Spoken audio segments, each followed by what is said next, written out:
तो दोस्तों आज हम डिस्कस करेंगे कि मुग़ल भारत कब और कैसे आए थे और क्या करने आए थे और किस लिए आए थे, सब डिस्कस कर लेंगे दोस्तों। तो ये है मैप, जितना उनका साम्राज्य था मुग़लों का। दिल्ली सल्तनत थी, उससे भी बहुत बड़ा साम्राज्य था मुग़लों का दोस्तों। मुग़ल साम्राज्य बहुत बड़ा था दोस्तों, 200 साल पहले था। बात करें इसकी स्थापना की तो बाबर था, 1526 में इसने मुग़ल साम्राज्य की नींव रखी थी दोस्तों। उसका बेटा हुमायूं हुआ, उसके बाद उसका बेटा अकबर, उसके बाद जहांगीर, शाहजहाँ, औरंगजेब। शाहजहाँ वही है जिसने ताजमहल बनवाया था, लाल किला वगैरह, ये सारी चीज़ें इन्होंने बनवाई है दोस्तों। तो इंडिया में बहुत योगदान है इनका, और इन्होंने मतलब आया तो थे लूटने। बाबर क्या था कि वो समरकंद से जब वो हार के काबुल आया, काबुल के बाद उसने जब दिल्ली पे अटैक किया, लोधी की सल्तनत को हराया उसने, तो वो लूटने का फुल प्लान करके ही आया था। लेकिन उसको दिल्ली में लगा कि अच्छा है, रह लेते हैं। उसको चैलेंज दिया राणा सांगा ने, जो कि राजस्थान के मेवाड़ के राजा थे। उन दोनों का बहुत ही खतरनाक युद्ध हुआ था दोस्तों। राणा सांगा के पास 1 लाख की फौज थी और बाबर के पास 20,000 की। तब भी बाबर जीत गया था दोस्तों। क्यों?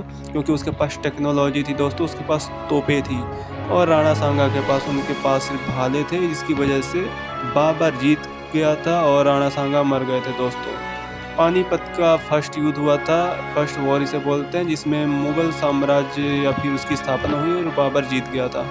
उसके बाद आते हैं दोस्तों अकबर और महाराणा प्रताप।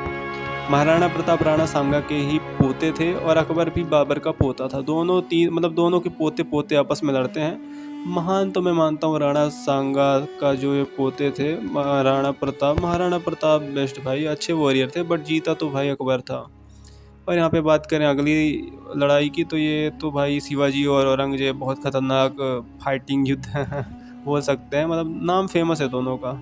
अब टॉपिक में वापस आते हैं दोस्तों, तो बात करते हैं मुग़ल भारत क्यों आए थे। तो भाई मुग़ल बहुत ही गरीब थे बेचारे। जब अफ़गानिस्तान के काबुल में रहते थे बेचारे, तो वो अपना खर्चा नहीं उठा पा रहे थे, बेचारे भूखे मर रहे थे। उन्होंने क्या सोचा कि चलो यहाँ पे सबसे अमीर सिटी कौन सी है। उन्होंने दिल्ली देखा, दिल्ली पे आए, उन्होंने लूटने की कोशिश की, उसको लूटा भी, लेकिन उसके बाद महाराणा सांगा को हरा के, और उन्होंने सोचा कि यार ये अच्छा है, यहीं पे रहते हैं।